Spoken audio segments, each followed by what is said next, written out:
শুভেচ্ছা জানাচ্ছি সকল শিক্ষার্থীদেরকে। আমন্ত্রণ জানাচ্ছি বর্তমানে যে সমস্ত শিক্ষার্থীরা নবম ও দশম শ্রেণীতে অধ্যয়ন করছো তোমাদেরকে এই ভিডিওটি দেখার জন্য। এই ভিডিওটি মূলত মাধ্যমিক গণিতের যে 16তম যে পরিমিতি নামক চ্যাপ্টারটি রয়েছে, এই চ্যাপ্টারের অন্তর্ভুক্ত 16.4-এর 20 নম্বর নামক 20 নম্বরে যে সৃজনশীল প্রশ্নটি রয়েছে সেই প্রশ্নটি সমাধানে তৈরি করা। যদি তোমরা ভিডিওটি মনোযোগ সহকারে দেখো তাহলে এই প্রশ্নেরই অনুরূপ যদি কোনো প্রশ্ন তোমাদের পরীক্ষাতে আসে তাহলে সেটির সমাধান করতে পারবে বলে আশা রাখি। কাজেই তোমরা এই ভিডিওটি মনোযোগ সহকারে দেখবে বলে মনে করছি।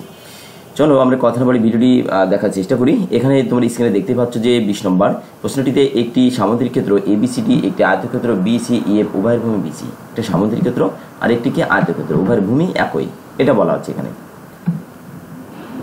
তাহলে একই উচ্চতা বিবেচনা করে সামুদ্রিক ক্ষেত্র আয়তক্ষেত্রটি চিত্র আঁকো।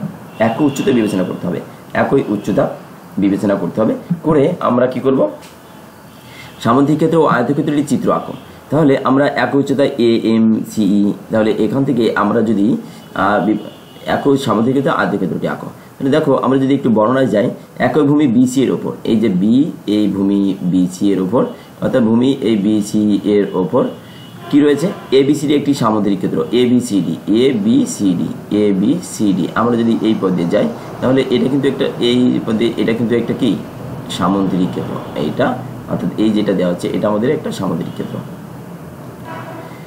আবার বিসিইএফ একটি আয়তক্ষেত্র, বিসিইএফ এই একই ভূমির ওপর বিসিইএফ অর্থাৎ আমাদের এই পদে যদি যাই এখন, তাহলে এই যে অংশটা থাকলো, এখন এই অংশটা কি হচ্ছে একটা আয়তক্ষেত্র যাদের উচ্চতা কি এম, একই উচ্চতা তাহলে থাকলো এম।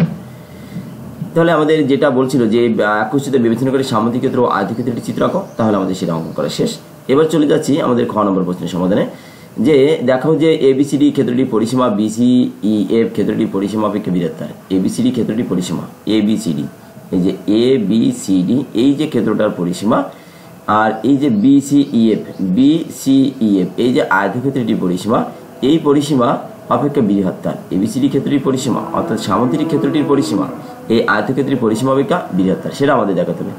দেখো আমরা এখানে সমাধানে যদি যাই, এবিসিডি ক্ষেত্রটির পরিসীমা আমরা জানি যে পরিসীমা আয়তক্ষেত্রের পরিসীমা বলতে কি বোঝায়, এবিসিডি ক্ষেত্রটির পরিসীমা এবিসিডি এই যে একটা সামুদ্রিক ক্ষেত্র, এর পরিসীমা যে নিয়মটা রয়েছে যে 4টি বাহু যুক্ত করলে আমাদের এবিসিডি পরিসীমা পাই, এবি বিসি সিডি এডি, এবি বিসি সিডি এডি এই যে বাহু 4টা রয়েছে, এই 4টার যে পরিসীমা রয়েছে 4টা পরিসীমা যুক্ত করে দিলাম, যুক্ত করলে আমরা একটা পরিসীমা পাচ্ছি। তাহলে এবি বিসি এই যে এবি বিসি আর সিডি এডি, তাই না? এটা কি করা হয়েছে দেখো, এবি এই বিসি এই সিডি এবি বিসি, এই সিডির মানে কত দেখো, সি থেকে ডি, এই বাহুটা সামুদ্রিকের বিপরীত বাহু সমান হয়, ঠিক আছে? এজন্য এখানে আমাদের এই সিডি এর জায়গায় আমরা মনে করো একটা কাজ করি, এখানে এই এবি থাকলো, এই বিসি এই এবি আর আমাদের এই সিডি কিন্তু একই জিনিস, এবি আর কি এই সিডি। তাহলে আমরা এই এবি আর এই সিডি জায়গায় আমরা কি করলাম, এবি লিখে দিলাম, সিডি জায়গায় কি লিখছি এবি লিখে দিলাম। এই বিসি এ থাকলো এডি বলতে এই যে বাহুটা রয়েছে, এই বাহুটা অর্থাৎ এই বাহুটা আর আমাদের এই বিসি বাহুটা, এটা কিন্তু একই জিনিস। তাহলে আমরা এই এডি এর জায়গাটিতে আমরা এই বিসি লিখে দিলাম। তাহলে আমাদের কি দাঁড়ায়, একটা এবি আর একটা এবি, তাহলে দুটো এবি হলো আর একটা বিসি আর একটা বিসি, কত হলো 2 বিসি হলো। তাহলে এটা আমরা রেখে দিলাম এই অবস্থাতেই। এখন দেখো যে বিসিইএফ ক্ষেত্রটি পরিসীমা, আমাদের যে আয়তকার ক্ষেত্রটি রয়েছে সেই ক্ষেত্রটি পরিসীমা আমরা একটু বিবেচনা করি। অর্থাৎ বিসিইএফ এই যে বিসিইএফ এই যে ক্ষেত্রটা রয়েছে এই ক্ষেত্রটির পরিসীমা যদি বের করতে চাই, তাহলে এফ বি বিসি সিইএফ এই ক্ষেত্রটির পরিসীমা আমরা যুক্ত করছি। যুক্ত করলে এর 4টি বাহু যোগ করলে আমরা একটা পরিসীমা পাবো, তাহলে যুক্ত করে দিলাম। যুক্ত করে দিলে একইভাবে দেখো এইটা যদি আয়তক্ষেত্র রেখা যে বি থেকে সি এর দূরত্ব ই থেকে এফ এর দূরত্ব সমান হবে, তাহলে এই এই যে এফবি থাকলো আর এই বিসি থাকলো, এই সিই মানে কত দেখো সিই এটা মানে কত বিএফ এর সমান, সি মানে কত বিএফ এর সমান। কাজে আমরা সি জায়গায় আমরা বিএফ লিখে দিলাম, সি জায়গায় কত এই বিএফ লিখে দিলাম।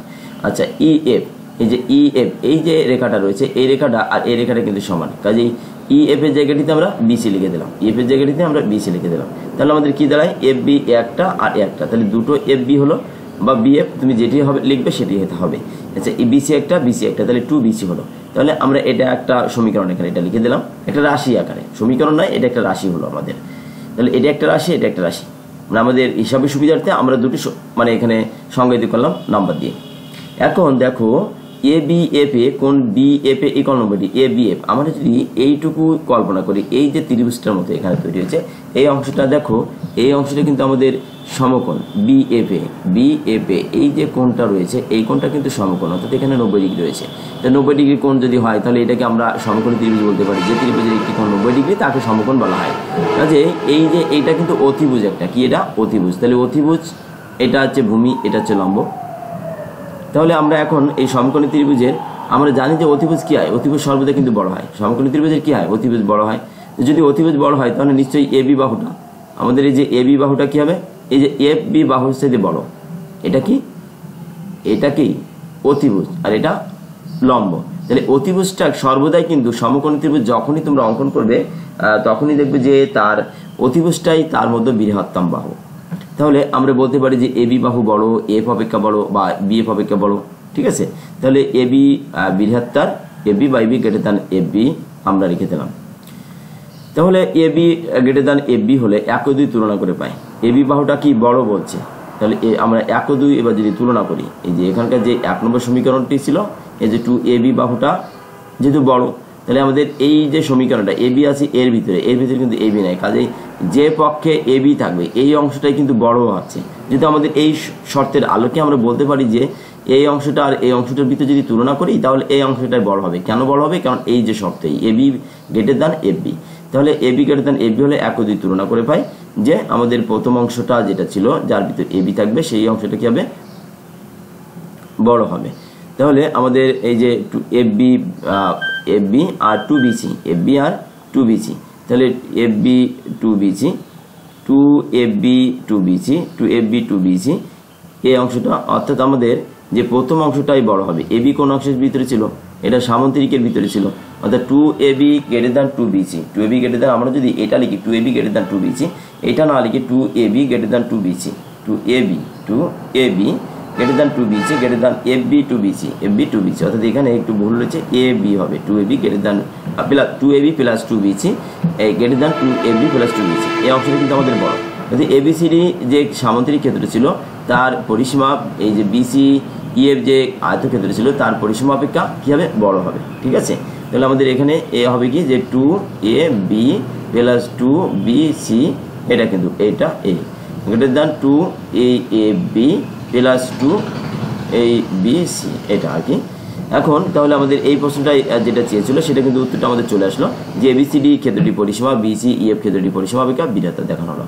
এবার চলে যাচ্ছে আমাদের এই প্রশ্নটি আরেকটি অপশন রয়েছে গ নম্বর, আয়তক্ষেত্রটির দৈর্ঘ্য প্রস্থের অনুপাত 5:3 এবং ক্ষেত্রটির পরিসীমা 48 মিটার হলে সামুদ্রিকটির ক্ষেত্রফল নির্ণয় করো। আয়তক্ষেত্রটির দৈর্ঘ্য প্রস্থের অনুপাত 5:3, দৈর্ঘ্য আর প্রস্থ কত 5:3। আমরা ধরে নেব যে আয়তক্ষেত্রের দৈর্ঘ্য 5x এবং প্রস্থ ধরে নিলাম 3x, ক্ষেত্রটির পরিসীমা 48। তাহলে পরিসীমার সূত্র কি হয়, আয়তক্ষেত্রের পরিসীমা 2 × দৈর্ঘ্য যোগ প্রস্থ।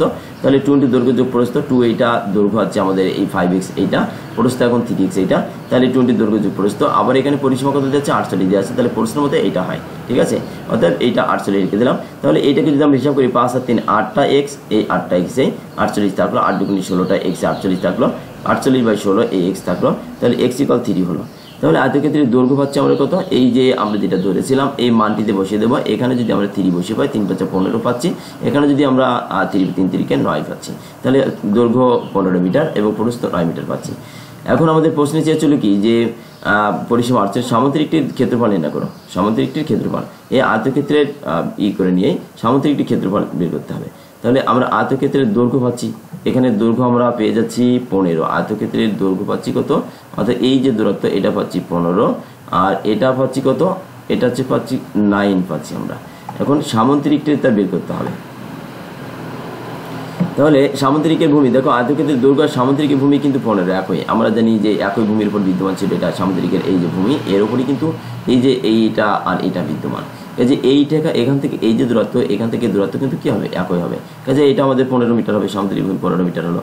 আয়তক্ষেত্রের প্রস্থ সামুদ্রিকের উচ্চতা নয়, আয়তক্ষেত্রের যে প্রস্থ রয়েছে, এই যে প্রস্থ রয়েছে এখান থেকে এই যে দূরত্ব রয়েছে, আর এই যে সামুদ্রিক ক্ষেত্রটির যদি আমরা উচ্চতা বের করি h, এটা কিন্তু উচ্চতা। তাহলে এই যে h এই নয়, এটা নয়, এটাও নয়, তাহলে এই যে হাইট এটাই সামুদ্রিক উচ্চতা, এটা কত পাচ্ছি আমরা 9 পাচ্ছি। তাহলে 9, তাহলে সামুদ্রিক ক্ষেত্রফল আমরা যদি ভূমি ইন্টু উচ্চতা, ভূমি হচ্ছে 15, উচ্চতা হচ্ছে 9, তাহলে 135 বর্গ মিটার। এটি ছিল এই ভিডিওটির সর্বশেষ অংশ। আশা করি ভিডিওটি থেকে সামান্যতম ধারণা দিতে পেরেছি। আর যদি তোমাদের ভিডিওটি ভালো লেগে থাকে তাহলে আবার চ্যানেলটি সাবস্ক্রাইব করবে এবং ভিডিওটি মনোযোগ সহকারে তোমরা যদি দেখছো, এ কারণেই তোমাদের প্রত্যেককে ধন্যবাদ।